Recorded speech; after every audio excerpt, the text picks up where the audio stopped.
Finalmente chegou o dia que eu vou falar o porquê eu não gosto de Osni RPG.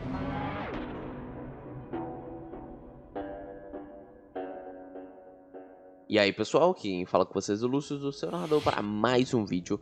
E hoje eu quero dar essa explicação de por que eu tenho um desgosto, uma aversão a Osni RPG, explicar o porquê essa questão começou a existir enquanto eu estava assistindo e começou a se intensificar depois do fim.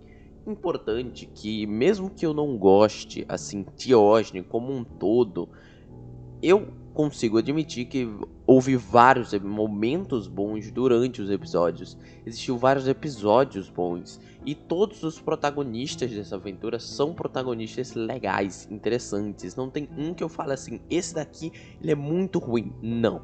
Então eu consigo separar aqui facilmente que eu gostei do episódio 1, do episódio 2 e do episódio 6 praticamente inteiro. É só você ver as minhas análises extensas de quando eu fazia dos RPGs. Então se você quiser ver por fundo o porquê eu não gosto, eu tenho essa playlist que eu vou botar aí no final do vídeo aparecendo, que é uma playlist com todos os meus vídeos de análise de Ordem RPG. Então se você tá com tempo, quer ver o que eu achei de cada um dos episódios, cada momento do episódio, tem nessa playlist. Hoje aqui eu apenas vou reunir as partes que mais me fizeram não gostar e falar sobre elas. Importante falar que esse não é um vídeo para falar bem, eu não vou falar quais os pedaços que eu gostei, eu quero me focar nos pedaços que eu não gostei. Outro aviso super importante, não é porque eu não gostei de Ordem que você não é obrigado a gostar, que você é obrigado a não gostar. Você pode gostar da campanha por motivos que são diferentes do meu, ou podem ser pelos motivos que eu critico, você pode gostar. Então é só uma questão de mestre. A melhor coisa que eu posso falar pra vocês, isso é uma questão de mestre. Foi pequenas coisinhas que foram juntando e pra mim tornou uma bola de neve, onde pra mim o pior problema de Osni é a proposta. Mas antes de começar a falar de algo que eu não gosto, eu quero falar de algo que eu gosto, que é a Ordem Paranormal News. A Ordem Paranormal News é um Instagram de notícias de Ordem Paranormal. E se você seguir lá, eu tenho certeza que você não vai se arrepender. Você sabia que o Selbit vai fazer uma gameplay ao vivo de Ordem Paranormal? Enigma do Medo? Essa e outras notícias estão lá na Ordem Paranormal News. Então acompanha o Instagram, que eu tenho certeza que você não vai se arrepender. Já é um dos maiores Instagrams de informação de Ordem Paranormal. Então, com você lá, só vai crescer cada vez mais. Primeira coisa que eu não curto muito em Ordem Paranormal é entender essa estratégia de marketing. O nome do RPG se chamar O Segredo na Ilha não é à toa, não é porque existe um segredo na ilha, até porque poderia se chamar Segredos ou algo plural, já que a gente sabe praticamente desde o primeiro episódio que todo mundo tem um segredo e coisas do tipo. Não curto dessa ideia de ele querer fazer Segredo na Ilha ser o Segredo na Floresta 2.0 apenas para chamar atenção. A referência de igualdade, praticamente a gente não tem nada entre essas duas temporadas, muita pouca coisa. Você poderia falar, ah não, tem um pouquinho das pessoas serem um pouco novatas. Não necessariamente, isso não cabe como novato em si, já que aqui a gente tem pessoas que nunca viram o paranormal e lá a gente tem agentes especializados no paranormal. Mas agora indo para as coisas de verdade. Uma coisa que eu quero falar é que desde a minha primeira análise de Ordem Paranormal hoje, eu já falava que eu não tinha muitas expectativas. Mas uma das expectativas que eu tinha era ter ataques de tinta, algo mais relacionado com a tinta. A gente via que a construção inteira do RPG era tinta o tempo inteiro. E eu achei que em algum momento a gente teria algo legal, ataques de tinta, portais de tinta, alguma criatura que pudesse utilizar a tinta de uma forma realmente, digamos assim, criativa. E eu não considero que eu vi isso em nenhum momento do RPG, alguma luta, algo que utilizasse a tinta de forma criativa. Uma das promessas desse RPG também era esse sistema de um dia, uma sessão. Um dia, uma sessão. Uma sessão seria exatamente um dia dentro do RPG. Eu acho a ideia interessante, é legal, mas ela te prende bastante dependendo de como você é o mestre. Porque você precisa obrigar os jogadores a tentarem fazer algo para que a sessão não seja realmente você só indo numa praia normal, você só andando de boas em uma vila. você precisaria fazer algo a mais para que os jogadores descobrissem alguma coisa das histórias, para que os jogadores não ficassem, digamos assim, em um pequeno parquinho apenas se divertindo em qualquer lugar. Você tinha que fazer eles ativarem uma cadeia de evento. E pra mim, essa ideia de uma noite, uma sessão, foi muito interessante, mas ela acabou prendendo o Cellbit, que obrigou a galera a fazer muitos dos seus eventos. Então, o Cellbit teve luta na praia, teve várias coisas do tipo que sempre foram para fazer os personagens seguirem o caminho que ele quer. Então, você fala, o meu RPG aqui vai ser um RPG livre, vai ser uma ilha totalmente livre e tal, mas por trás do pano, em vez de você se planejar, você estava mais roteirizando. Então era mais um roteiro de, se meus jogadores fizerem tal coisa, eu irei fazer tal coisa para eles irem para o lugar A. Se os jogadores fizerem outra coisa, eu vou fazer tal coisa para eles irem para o lugar A. Então era muito essa questão de você tentar roteirizar para trazer, independente de para onde os personagens fossem, eles para o mesmo lugar. Isso você pode ver claramente em momentos como prender jogadores atrás de uma janela simples. Quando a Lívia, por exemplo, coloca a Bárbara dentro da casa, ela fala que vai abrir a janela, ele fala que não pode, ela fala que vai quebrar a janela, ela fala que é resistente, ela tenta quebrar a janela, diz que ele não consegue, e aí chega o Vanderlei e simplesmente quebra essa narrativa do mestre, pegando uma serra e cortando uma porta.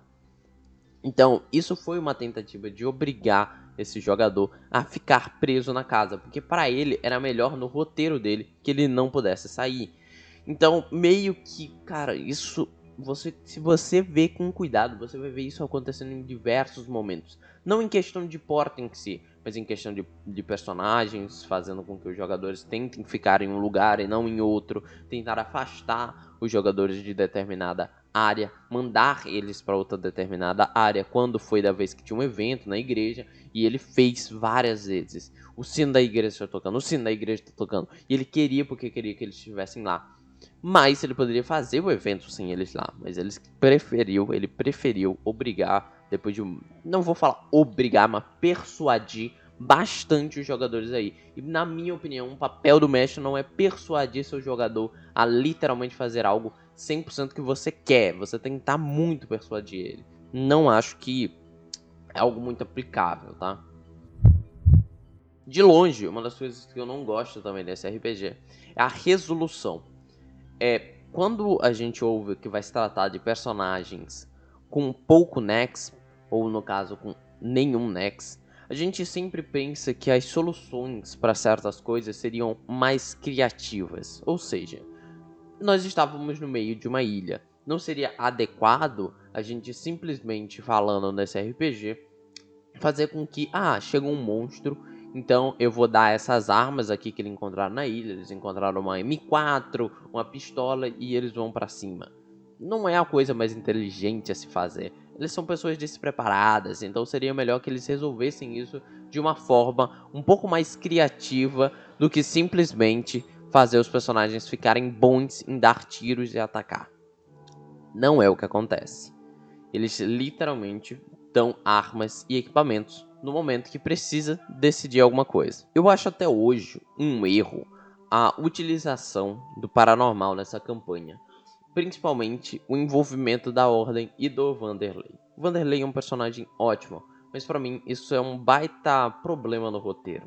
Como se a gente fizesse um filme onde a gente vai falar, por exemplo, um filme de Star Wars onde o foco não é Jedi, é tipo um Andor da vida. Mas a gente começa a chegar no meio do filme ou algo do tipo, e quando eles estivessem perto de lutar com o grande inimigo deles, chegasse um Jedi e matasse o inimigo. Pra mim é tipo isso. A gente estava tentando entender uma história sem envolvimento da Ordem, uma história sem envolvimento de poderes paranormais, de rituais. Era pessoas que não possuíam nenhum tipo de habilidade do outro lado. Eram literalmente humanos quaisquer vendo um ataque paranormal. E eu achei que isso seria sério até o final, mas não foi. Quando você lidar com o paranormal, principalmente nesse contexto de pessoas que nunca viram ele antes, você precisa passar um sentimento de impotência, na minha opinião. Porque o sentimento de impotência demonstra que o paranormal é algo além, tão poderoso, tão além da sua existência, que você não é nada comparado a ele. Eu sei que Ordem Paranormal nunca se propôs tanto a isso, mas eu achei que numa campanha 0% de Nex isso seria um pouco evidente. Não foi. No começo, sim, primeiro episódio, pra mim, eu coloco ele como um dos melhores episódios de Ordem Paranormal que eu já vi, junto com o primeiro e o segundo, coloco como um dos melhores que eu já vi. Principalmente por causa disso, o terror que a Noralma causou, o terror que foi depois na casa, eles ficarem com medo praticamente de todos os episódios, de qualquer som que eles ouvissem, de qualquer barulho que existisse. Isso tudo tornou os personagens um sentimento de a gente vai morrer dependendo do que a gente fizer. Tanto que nos últimos episódios do RPG, todo mundo sabia que amanhã todo mundo ia morrer.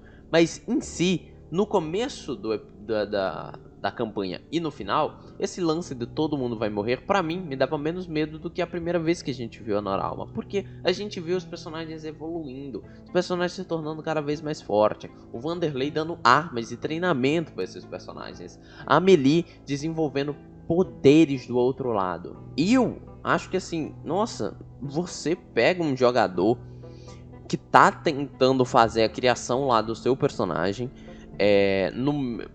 com uma situação normal e do nada ela agora, em 8 dias, ela aprendeu a jogar raios pela mão. Em menos de 8 dias, porque você tem que considerar os momentos realmente que ela mexeu com o paranormal ativamente. Então não vou considerar 8 dias, mas o primeiro dele tem uma vista moral, mas eu falo mais com questão de treinamento e Vanderlei. Foi praticamente ali, 5 horas de intensivão, eu faço você conseguir jogar raio na mão. Porque a ordem então não começa, né, isso eu até considero um furo de roteiro, treinar mais pessoas. Porque não começa a dar uma treinada em várias pessoas e começa a fazer isso ser um pouco mais fácil de ser praticado, já que foi tão simples assim.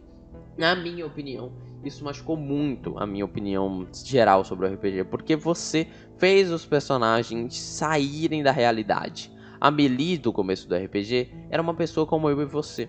No final do RPG, no episódio 8 e 7, ela já era um super-humano. Ela já era uma pessoa que jogava raio pelas mãos, que conseguia usar uma arma de boa, como se fosse um brinquedo de criança. Ela já era uma lutadora excelente. Perdeu a humanidade, no caso. Eu sinto que esse RPG, pra mim, ele era muito legal e ele foi perdendo a humanidade conforme os episódios foram passando. Eu sei que, de certa forma, alguém poderia falar, ah, não, mas é a proposta, porque o paranormal estava tomando parte...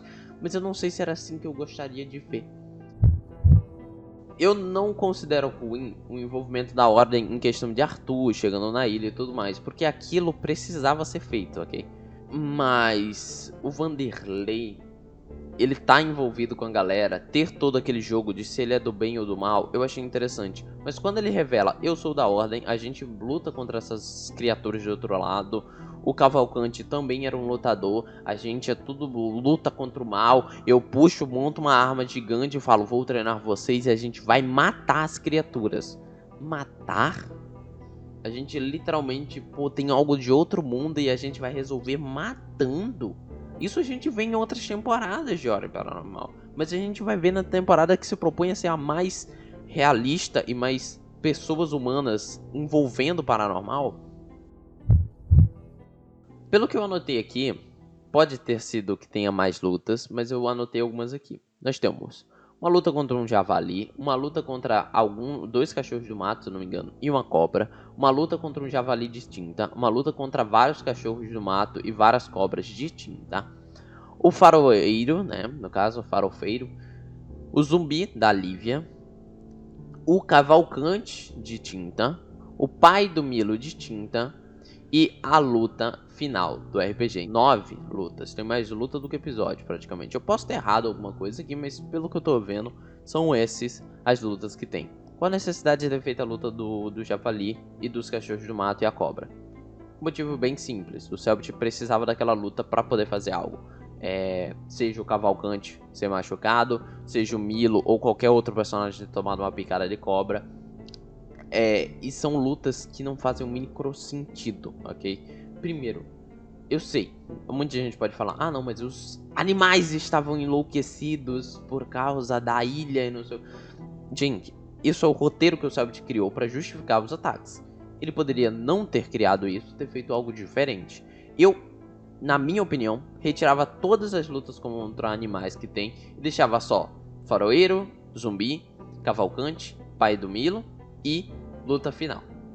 Pra mim, essas 5 já era de suficiente e ainda são muitas, né? Gente, um javali ser derrotado por 2 adolescentes com um pedaço de galho é a coisa mais anormal que existe. O paranormal já está nesses personagens desde o primeiro episódio da ilha. Cachorros do mato lutando contra eles, de boa. Agora, cobras, fisicamente, lutando contra você, com você batendo nela com um remo e a cobra avança em cima de você, gente.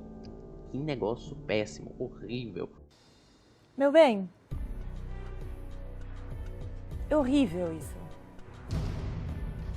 Horrível. Horrível. Horrível. Horrível. Horroroso. Horrível. Um espanto. Me faz mal. Uma cobra vai te picar, você tá passando assim, a cobra puxou em você, já era. Ele podia só ter feito um teste na hora que as pessoas estivessem cruzando um matagal. Faz um teste de agilidade aí, uma cobra, você falhou, a cobra puxou em você, mordeu, você tira ela, ela sai correndo, se arrastando. Você sabe que essa cobra tem veneno, vai pro hospital. Mas não uma cobra que ela é venenosa e construtora ao mesmo tempo, ela se enrosca em você. Eu acho péssimo, de péssima atitude, todas essas lutas, a justificativa dessas lutas. Acho horrível, não precisava delas, não precisava ter botadas de tinta. Isso é tudo uma construção mal feita de roteiro, que precisava demonstrar luta, porque sabe que o RPG precisa de luta. Mas a maior coisa que você vê é as pessoas falando que os episódios eram bons quando não tinha luta. Era a campanha de investigação. A gente precisa cobrar investigação nessa campanha. Tenho certeza que sem essas lutas, que normalmente demoram meia, 1 hora, por aí, sem essas lutas, o RPG tinha ficado até mais enxuto, ou as sessões teriam ficado mais enxutas, teria sido mais rápido, teria sido, na minha opinião, bastante mais divertido, as pessoas investigariam mais, mas eu acho que essa luta só fez a gente tirar a imersão do jogo. E eu acho que esses são os maiores pontos. Você fala, é por isso que você não gosta? Sim, meus pontos principais são esses. E em resumo, pra mim é o seguinte: essa é uma temporada que parece que inova, mas não inova. A única coisa que ela inova é em fazer um personagem ali, os personagens serem humanos por mais ou menos 4 sessões, 5 se você considerar. As coisas acontecem porque sim, o roteiro não consegue justificar isso de uma forma inteligente. Por que o Bartol nunca subiu na casa? Não é explicado, ele não pode botar uma escada e subir, ele não pode arrombar a porta e entrar, se ele teve a coragem de matar alguém, mais de uma pessoa, porque ele não teria coragem de invadir a mansão? Ele era obcecado na criatura e ele criou ali a criatura pra galera, por quê? Porque sim. Tudo é porque sim. Se você vai investigar a história e os acontecimentos, é tudo porque sim. Justificativas quase nenhuma. Justificativas pequenas. Quando mostra o passado e tudo que ocorreu naquela atividade ali, com a primeira vez que eles viram um pintor, pra mim também é péssima. Pra mim, eu não consigo gostar desses momentos dentro desse RPG. Uma coisa que eu também gosto de ressaltar é que, na minha opinião, se você fala assim, defina o RPG em uma cena marcante, eu só consigo definir em uma. Só tem uma cena assim que eu digo que é super marcante nesse RPG, que pra mim é a primeira vez que a Amelie vem a namorar Alma, que é o primeiro episódio. Consigo assim falar, nossa, qual outra cena marcante? Não sei. E no final, né, voltando só pra falar dos assuntos de luta e finalizar aqui nessa minha conclusão, essa luta final contra o amigo imaginário, contra o devorador de rostos, cara, literalmente você prepara o RPG com a narrativa de que as pessoas são mais humanas, e você chega no último episódio e é uma boss fight totalmente mecânica, com bala, com tiro, com um poder paranormal, com luta. Praticamente o bicho ele morre pra ataque. Não é o que pra mim essa temporada se vendia. Não era pra mim o que essa temporada deveria ter sido. Eu acho que ela não deveria ser mais uma luta contra um boss no final da temporada, uma mega luta no final, uma luta épica. Eu acho que poderia ter tido ideias mais criativas. Existia uma teoria na época que eu falava muito que seria, e se o Boys morresse pra chuva? E nossa, pra mim era uma felicidade ver que no último episódio tava chovendo. E não tinha nada disso. O Boys não morria pra chuva, o Boys não foi morto de forma criativa. Muita gente vai falar, mas por que pra chuva? Eu não tô falando que tem justificativo pra ele morrer pra chuva. Meu pensamento, ele é tinta, ele morre pra chuva. Foi isso que eu pensei. Ele não morria pra fogo, praticamente. Ali a gente sabia que o sangue ia fazer com que parte dele não fosse destruído. Então eu pensei, sei lá, se você joga água em cima dele, a tinta dele escorre e ele vai se tornar algum bicho mais magro, mais fino, de sangue. E seria mais fácil de derrotar. Poderia ter inúmeras soluções criativas. Estourar um bagulho de gasolina ao lado dele e começar a pegar fogo. As pessoas fugirem em vez de lutar. Seria muito mais interessante se a corrida fosse: vamos pegar a chave do barco e vamos todo mundo fugir. Quando eles chegassem pra fugir, eles podiam encontrar a ordem ou qualquer coisa do tipo, e a ordem ir lá pra resolver a criatura, qualquer coisa assim. Poderia ter uma ideia mais criativa. Mas pra mim, essa temporada, ela finge que vai inovar, mas não inova. Ela vai fazer inovar, não inova. É isso. E outra coisa que eu quero falar, qualidade é melhor que quantidade. Episódios de 4, 5 horas, pra mim, nunca vão ser melhores do que episódios que fazem em 3 horas uma boa narrativa, uma boa construção de roteiro, ou melhor, de planejamento, que é algo que eu prefiro. Eu prefiro que você faça planejamentos para o seu RPG do que roteiros. E que consiga, nessas 3 horas, por exemplo, englobar várias coisas diferentes. Uma campanha muito plural, com várias coisas diferentes. Investigação. No caso de Osner, eu gostaria só de investigação e conversa. Mas poderia, em um RPG maior, investigação, conversa, uma lutinha simples e coisa do tipo. Mas não é o que Osner me passa. Eu nunca fui tão, digamos assim, eu nunca fui tão fã de Ordem de Osner desde o anúncio dele. Eu sempre falava, não sei se eu vou gostar muito dessa temporada, não. E o primeiro episódio me fez pensar que ela ia ser ótima, que ela estaria no meu top. Mas o que a primeira temporada me mostra, o que o primeiro episódio, o segundo episódio me mostra, não é o que o RPG se torna no fim. Ele vai mudando, vai se modificando. E pra mim ele se tornou mais uma temporada de lutinha. E eu gosto das temporadas de lutinha. Calamidade é uma das minhas favoritas temporadas. É a minha temporada de Ordem Paranormal. Favorita nem tanto, eu consigo botar outra temporada na frente. Mas é uma das mais favoritas que eu tenho. Então, eu só achei que ia ser algo diferente. E no fim, se provou, na minha opinião, ser mais do mesmo. Então é isso, pessoal. Aqui que eu falo com vocês foi o Lúcio. Pode deixar a sua opinião, pode rebater os pontos do que eu falei. Mas assim, já vi várias pessoas tentarem e essas ideias, pelo menos, raramente saíram da minha cabeça. Porque são pontos de coisas que eu não gosto, mas é a conjuntura delas todas que formam o meu desagrado pela temporada. Eu consigo definir que ela é uma temporada, juntando tudo isso e juntando também a fala dos públicos, é uma temporada horrível, né? Nada tipo horripilante ou algo assim. Não, ela é uma temporada. Pra mim, assim, em questão de qualidade, ela é uma temporada. Mas essa junção, pra mim, me faz nunca ser bem agradado por ela. Sempre torcer o pescoço pra ela e gostar muito. Então, é isso. Aqui quem fala com vocês foi o Lúcio, o Sonador. E fui.